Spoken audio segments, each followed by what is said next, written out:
Bengali fish curry recipe.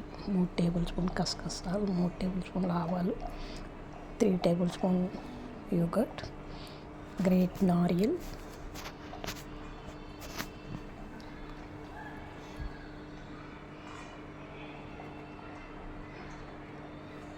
అలాగే 5-6 పచ్చిమిర్చి, కొద్దిగా నీళ్ళు, కొద్దిగా కాజు, పసుపు, 1/2 టీ స్పూన్ పసుపు పొడి మిక్సీ కొట్టుకొని పేస్ట్ చేసుకోవాలి. ఇలా పేస్ట్ చేసుకొని పక్కన పెట్టుకోవాలి.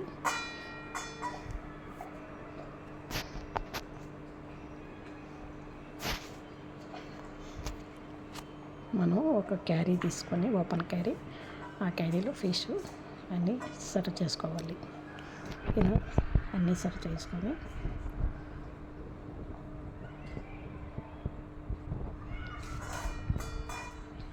ఫిష్ ఎగ్ కూడా వేసి ఇలా అన్నీ సర్వ్ చేసుకోవాలి.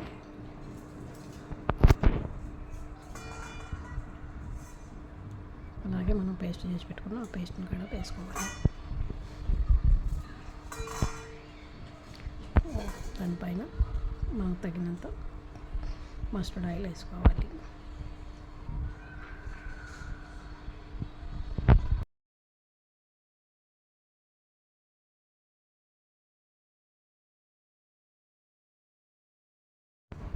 క్యారీ బయటకు తీసి ఓపెన్ చేసి చూద్దాం.